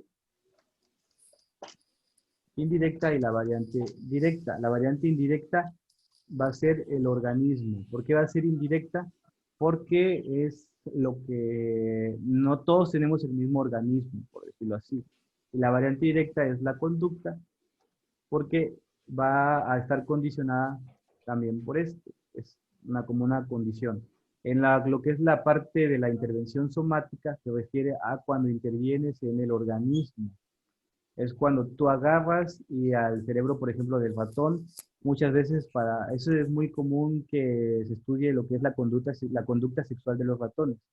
Entonces, ¿qué hicieron para estudiar la conducta sexual de los ratones? Básicamente lo que hicieron fue lesionarles una parte del cerebro que se encarga de, a lo mejor, que los ratones tuvieran siempre ganas de tener sexo. Entonces, ese ratón, ¿qué pasó? Pues nada, ese ratón no le gusta el sexo. Qué triste.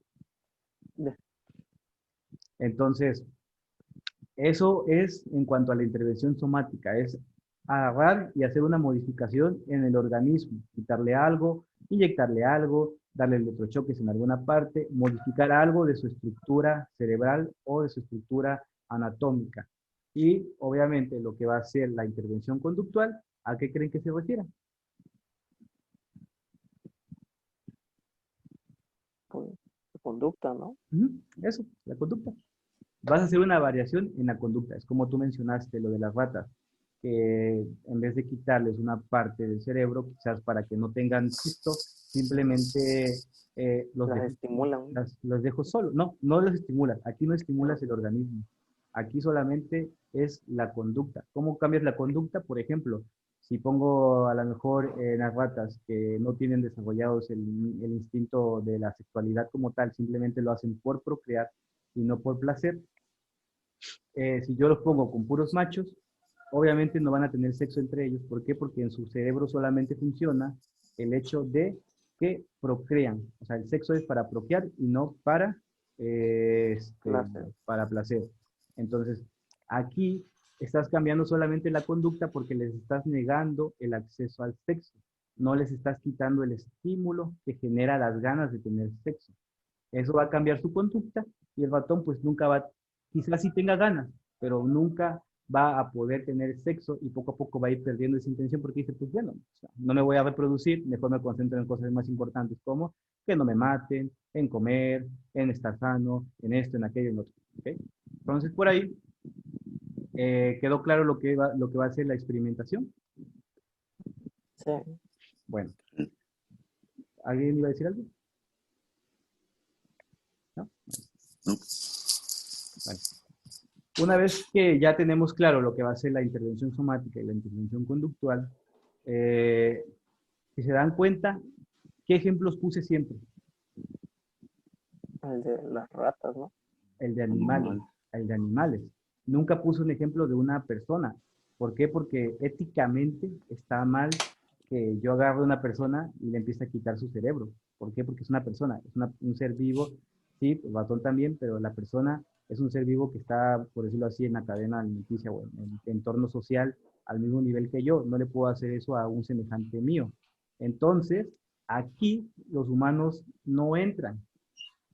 Ejemplo, si tú pones a una mujer que está embarazada, le quitas el suministro de algún mineral, como el yodo, por ejemplo, ¿qué va a pasar? Que su hijo va a tener un retraso mental del 50%.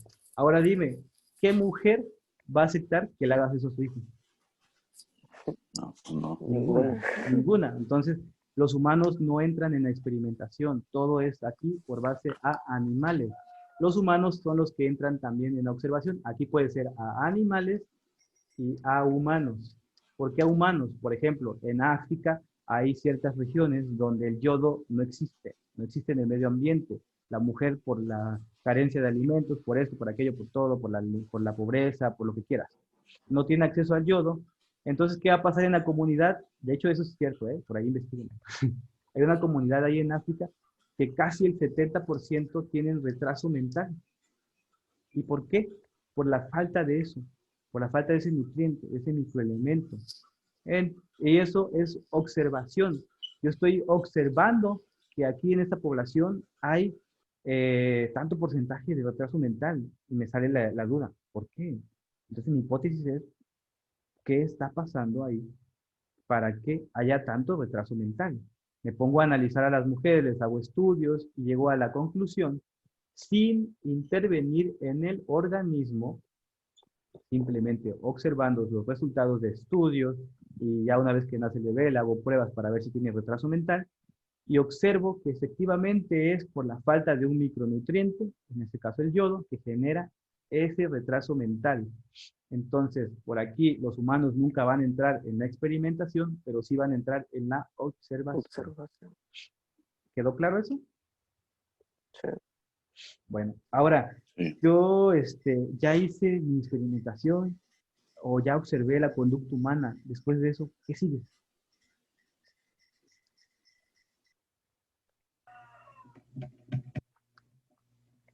¿Alguien que me diga algo?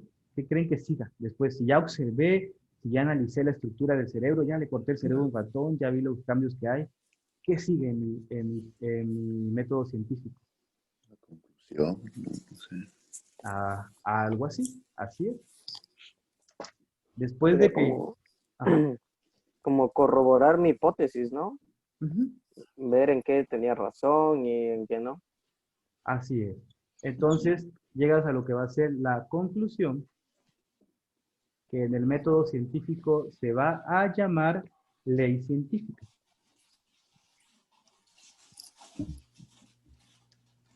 Es algo que tú ya comprobaste que es verídico o que es falso, con argumentos científicos, mediante la observación o la experimentación. Entonces, lo tuyo ya es una ley científica. Y lo que sigue después de la ley científica es una teoría. ¿Alguien me puede decir qué es una teoría?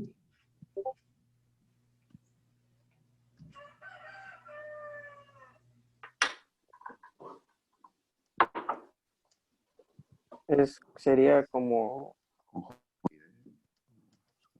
ver una posibilidad de algo sin saber si es cierto o no. No. En este caso, la teoría ya es algo comprobado. Sé que dices, ay, que teóricamente.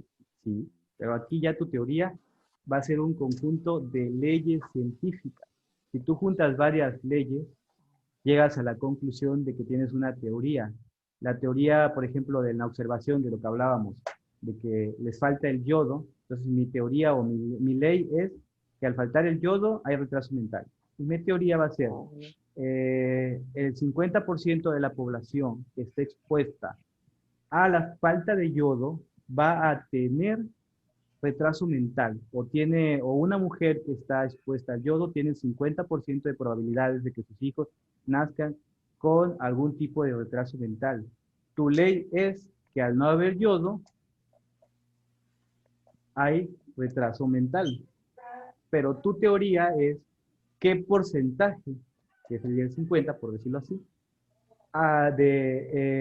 o sea, es como decir, ok, es mi ley, la dupliqué muchas veces. Entonces, la teoría va a ser la ley científica sumada con otra ley científica. Puede ser la misma multiplicada por muchas veces para generar cierta estadística y con eso comprobar mediante, terminar de comprobar tu ley científica y ya creas tu teoría, pero ya es una teoría confirmada, ya es una teoría científica, no es una teoría empírica. Entonces, desde que nació tu duda, que era una teoría empírica, pasa a ser una teoría científica. Y ya no es una teoría empírica. ¿Quedó claro todo el método científico? Sí. Si yo les pongo en el examen este diagrama sin los nombres, ¿lo van a poder resolver? Sí, Tal vez. Sí. Sí. Vale, vale.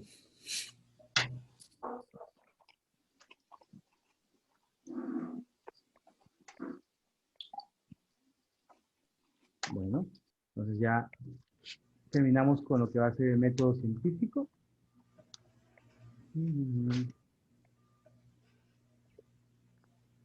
Ahora vamos a hablar de lo que van a ser los métodos, los modelos animales.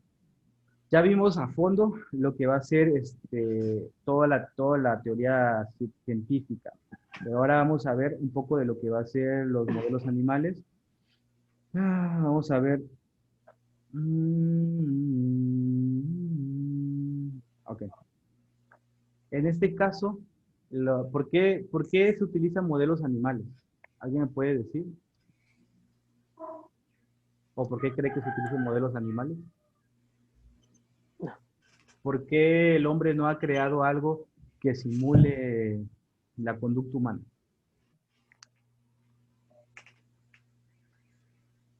O otra pregunta, a ver. ¿Una computadora es igual que un cerebro? No. No. Porque ¿en qué se diferencian si ambas utilizan una sistemática igual? Son un conjunto de órganos o un conjunto de estructuras que funcionan, almacenan información, la distribuyen. Tú le das clic a la computadora y te va a dar una respuesta. Si tú le das clic a una aplicación, se va a abrir. Es un estímulo, está recibiendo un estímulo y está dando una respuesta. ¿En qué se va a diferenciar un cerebro de un animal o de un humano de una computadora? En la complejidad que este tiene. Una es la complejidad, otra. ¿Se acuerdan qué es psicología etimológicamente? A ver si me pusieron atención. Se pueden diferenciar en lo que es comportamiento, ¿no? Hablamos de la psique, la psicología, psique, El alma. el alma, la mente, la conciencia. Eso es lo que una máquina no tiene. La máquina funciona igual que el cerebro. Tú puedes tener inclusive un cerebro artificial. Ves ahora que ya salieron los robots que son muy similares a los humanos y que interactúan con los humanos, pero no tienen esa emoción, no tienen ese alma, por decirlo así, ese psique.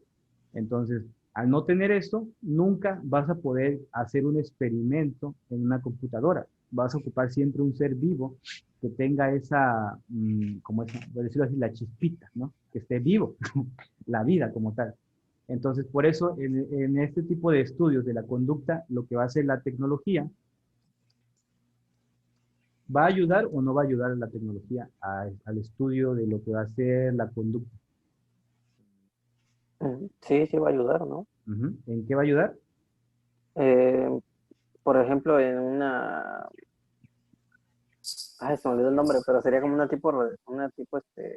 mejor estudio en el cerebro del animal que se vaya a utilizar. por ejemplo, en las neurociencias se utilizan muchas máquinas, se me olvidó el nombre, se me olvidó el nombre. Sí, Pero es correcto. La tecnología nos va a ayudar en ese sentido, pero la tecnología, a diferencia de en muchas ciencias, la tecnología, todo se está volviendo autómata. La tecnología está sustituyendo a los seres vivos, pero en este punto nunca va a poder sustituir la tecnología a un ser vivo. ¿Por qué? Porque pues esa computadora nunca va a poder tener la psique, nunca va a poder tener ese conocimiento, esa alma, esa chispita. ¿Ok? Entonces, por eso nunca va a poder ser sustituido un ser vivo por la tecnología. La tecnología va a ser un apoyo, pero no va a ser la base de todo. Siempre la base de todo va a ser el organismo vivo. Vamos a ver.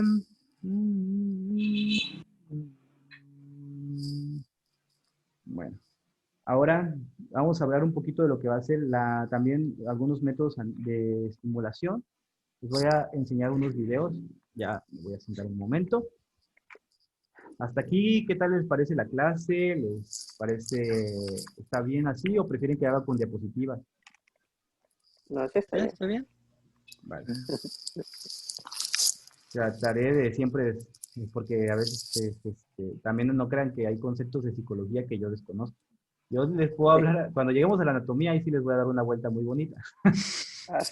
Pero en la cuestión de la psicología, ahí sí, como que juntos vamos a desarrollarnos. Estudié psicología 2 años, pero no llegué a terminar todo el fondo de la psicología. Pero juntos vamos a llegar. También llevé psicología y psiquiatría en la universidad, así que algo se me pegó. Les voy a enseñar ahorita unos videos. Van a encontrarlos fácilmente en YouTube. Vamos a hablar de lo que va a hacer las técnicas biológicas de laboratorio. Vamos a compartir. Ya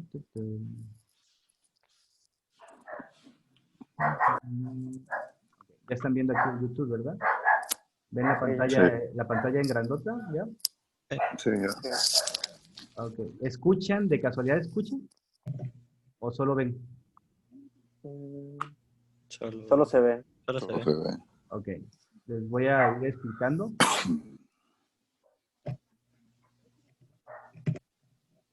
Cerebro con Alzheimer. Ajá, ese es el cerebro. Ok, ahí lo que está diciendo básicamente es, lo que nos vamos a dar cuenta ahí es de que en el cerebro, a partir de todos los estudios, toda la teoría científica y todas esas cuestiones, se hizo análisis. Por ejemplo, aquí este cerebro, ¿qué diferencia hay entre este y este? Que puedan ver. En que uno se ve más débil que el otro. ¿Cuál dirían que es el más débil, el de arriba o el de abajo? El de arriba. No. El de arriba tiene sustancia blanca más, van a ver muy pronto lo que es todo eso. El de acá, la corteza está un poquito más adelgazada y más gris. Este probablemente sea el de una persona vieja y ese sea el de una persona joven. ¿Ok? Entonces, esta parte blanca es lo que da parte de la plasticidad y ayuda a que la corteza se engrose. Realmente el cerebro, la parte funcional del cerebro es solamente la corteza. Todo esto solamente ayuda a que esto funcione de forma adecuada. En cada parte de la corteza cerebral, cuando veamos la distribución de las estructuras anatómicas, van a poder correlacionar una parte del cerebro con alguna acción fisiológica.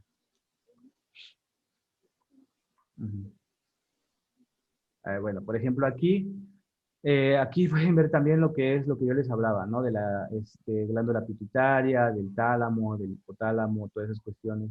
Aquí se empieza a hablar de lo que van a ser los cortes de las estructuras, cómo van a poder prevenir ciertas enfermedades mediante el corte de eso. Obviamente todos los cerebros que están presentando aquí son en personas muertas, no son en personas vivas. No le puede sacar el cerebro a una persona y regresárselo, ¿verdad? Entonces, aquí es donde empiezan a explicar eso. ¿Ok? Miren.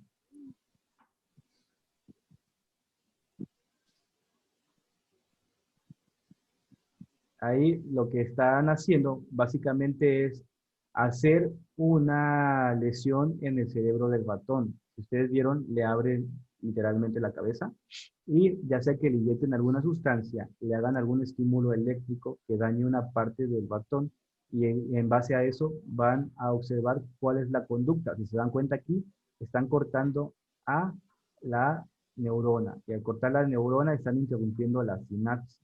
Por ahí les pregunté, creo que en el cuestionario, qué era sinapsis, ¿no? Ujú. ¿Alguien me dice qué es sinapsis?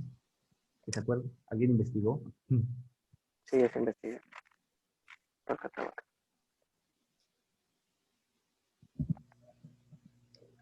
Es un proceso, ¿no? De las células. No me recuerdo. ¿Alguien? ¿Alguna idea? Creo que un proceso en el que una neurona pasa información a otra, ¿no? Así O es, algo así. así es. La sinapsis, después vamos a ver mediante qué métodos lo hacen, pero es básicamente una neurona, otra neurona, se cuentan un chiste, se pasan el impulso, y ese es sinapsis, la comunicación de una neurona a otra. Fácil, rápido y sencillo, ¿no? Sí. Entonces, ahí ven ustedes lo que le están haciendo por este ratoncito, dirán, pero bueno, se supone que son criados en unas condiciones adecuadas y que al final y al cabo no siente dolor ni sufre, pero pues obviamente es un ser vivo. Bueno, ya quitando la parte de la moral, vamos a basarnos en la ciencia. Pues aquí lo que le están haciendo al cerebro del ratón es colocarle unos como aparatillos, que van a estar suministrando ciertos estímulos hormonales al cerebro del ratón. Es lo que hablábamos, por ejemplo, para inhibir el apetito sexual. Los ratones, si ustedes tienen 2 ratones en su casa, en un mes ya tienen 500. Se reproducen, que da miedo. Entonces, Allá. lo principal que se estudia en los ratones es el comportamiento sexual, el cómo detenerlo, cómo disminuirlo y todo eso. Todo eso se hace mediante eso. Eso no solamente ayuda a comprender la conducta sexual, sino que también ayuda, por ejemplo, en el caso de que son, como son plaga, nos ayuda a cómo evitar que se propaguen. Por eso hay veces que no utilizan trampas para matarlas, pero dicen, o sea esto y se van a ir las cucarachas y los ratones y todo eso, que se ha comprobado mediante estos tipos de estudios, que se ven crueles, pero que son necesarios, se ha comprobado que esas sustancias van a alejar a esos.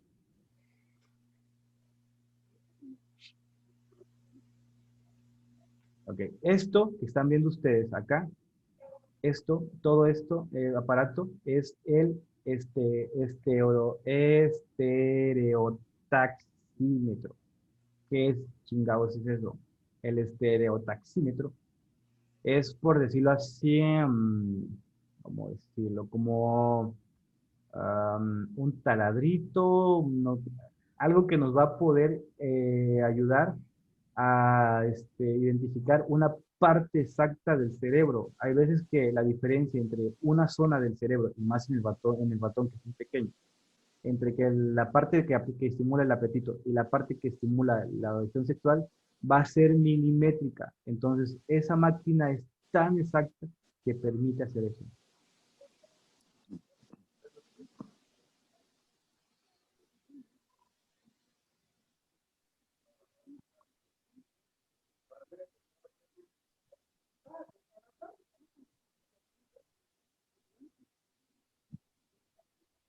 Bueno, ahí van a anestesiar al ratoncito.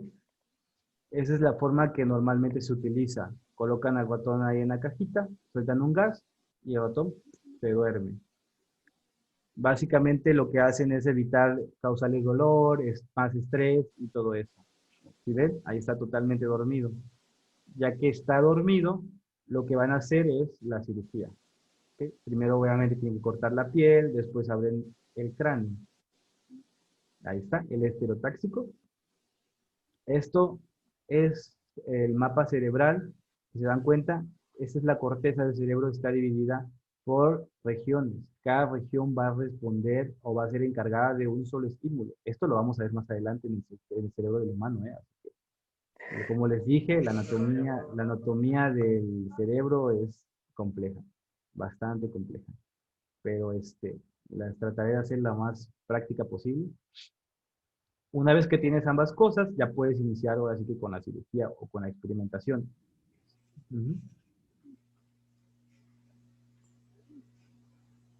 Vamos a adelantar un poquito. Ahí están explicando cómo funciona el dispositivo, todas las partes, que tiene que tener un dispositivo que haga, ahí se está mostrando cómo ahí se va a colocar la cabeza del ratón y que ese dispositivo va a hacer que se quede quieto, inclusive si el ratón se llega a despertar o si tú al hacerle un estímulo eléctrico, alguna parte del ratón, el ratón sufre algún tipo de convulsión o algo por el estilo, ahí no se va a mover y va a evitar que lo que estás haciendo o el trabajo que ya lleves hecho se, se eche a perder. Sigue explicando todas las partes, que les paso el video para que vean todas las partes del aparato, pero realmente eso no se encargan los psicólogos, eso es más como ni los médicos, es como del científico, el que estudia la anatomía del ratón, cuestiones así. O ustedes también como psicólogos, solo que se especialicen o hagan una maestría o un doctorado en no sé, en neurociencias o algo por el estilo, que van a estar trabajando así, pero es bastante complejo, ¿no? Entonces, si les llama la atención a alguien, pues vaya preparándose, porque es Está bastante difícil. difícil y complejo.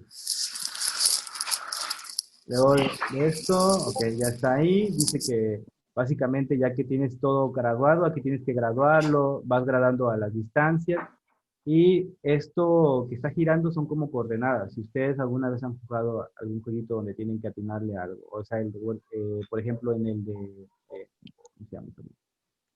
Que es de los submarinos que son como por coordenadas y así, que tachabas una, que hacías con una hojita que doblabas.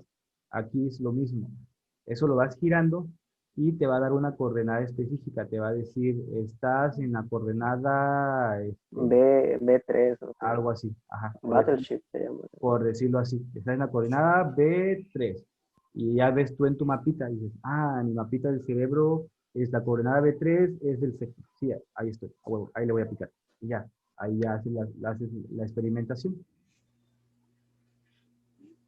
Ahí está. Bueno, y ahí está lo de, ¿ven?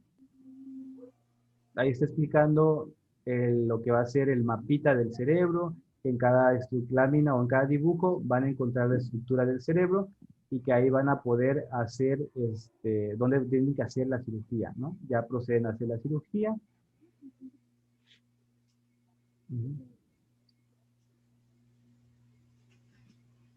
Y ahí está, si se dan cuenta, lo que hicieron es dividir el cráneo en esas partes. ¿Por qué lo hicieron ahí? Porque lo que están explicando es que requieren de una cierta ubicación externa que les ayude a identificar, es como decir, necesitas un Como si punto, hicieran el mapa, ¿no? ajá, necesitas un punto de inicio. Entonces, ese punto de inicio va a ser de referencia. Si te mueves de este punto 3 milímetros a la derecha, vas a encontrar esto. Si te mueves de este punto 3 milímetros a la izquierda, vas a encontrar Coordenada. esto. Así es. Entonces, esto ya está creado desde, entonces simplemente lo que hacen es dibujarlas, bueno, marcarlas en el cráneo del cerebro y ahí empiezan el primer puntito. ¿Y qué va a pasar? ¿Por qué hacen ahí eso? ¿Por qué? Porque ahí van a encontrar siempre una estructura y ahí van a obtener siempre una reacción que no va a ser dañina para el ratón. Si comprueban que está ahí lo que debe de estar, significa que la estructura del ratón está adecuada y ya se puede ir guiando hacia los milímetros para poder hacer la experimentación completa. Ahí, okay. Ahí sigue explicando todo lo que van a ocupar, que van a ocupar el aparato, aparte una sustancia química para inyectárselas, va moviendo la jeringa y ahí tienes que ir anotando cada respuesta o al estímulo que vayas obteniendo. Y ahí van marcando, hacen ahí está el agujero. Ahí ya entran al cerebro, ya que está ahí, inyectan directamente la sustancia en la zona que quieren ellos ocasionar una reacción. Todas las teorías que ustedes vean durante la psicología, así fue como las descubrieron, ¿eh? Entonces, básicamente es eso. Obviamente ahorita está más avanzado, antes quizás eran un poquito más crueles con los animales, pero bueno, ya está un poquito más avanzado y son menos crueles, en teoría. Ya de ahí lo sanan, de ahí simple y sencillamente mencionan que, pues, bueno, como todo anestésico, como todo medicamento, va a hacer que dé hipotermia y por eso lo cubren para que el ratón esté vivo. Y ya, todos esos ratones son los que utilizan. Ahí explican lo que es la axetomía, que es el corte de lo que va a ser el axón o la neurona. Y ahí ya van viendo todos los resultados y todo eso. Empieza a explicar cómo van a ser los resultados dados y todo eso. Pero eso es muy complejo y ni siquiera ni a mí ni a ustedes les compete mucho. Pero eso nada más era como para ejemplificarlo. ¿Ok? Entonces, ¿tienen alguna duda con respecto a la ejemplificación? Pues no. Y pues nada. Hasta aquí quedamos en el tema de hoy. Ahora les voy a enseñar hasta dónde vamos a ver en el tema de mañana. Ven que nos quedamos en lo que va a ser el capítulo 1? Se supone que en teoría, ahorita les enseño directamente para que vean. Vamos a compartirles. Este libro ya lo tienen en Classroom, ¿ok? Ahí está, la psicobiología. Se supone que ya abarcamos todo esto y ya llegamos ya hasta...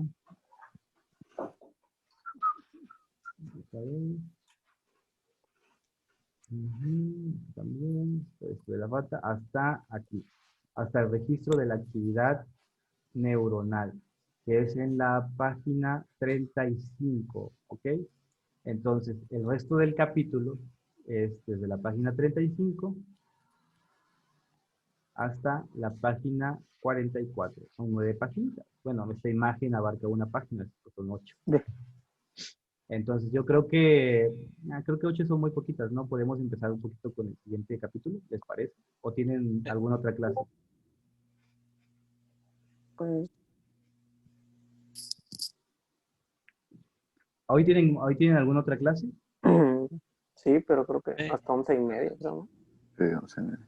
11:30. Bueno, en la siguiente clase, en la clase de mañana, vamos a analizar lo que resta del capítulo. Lo leen, son 9 paginitas, les encargo que lo lean.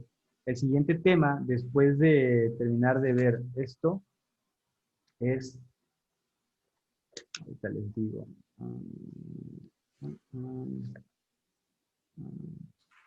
el siguiente es lo que va a ser el sistema nervioso. Entonces, bueno, yo les voy a explicar de manera muy rápida todo lo que va a ser el sistema nervioso.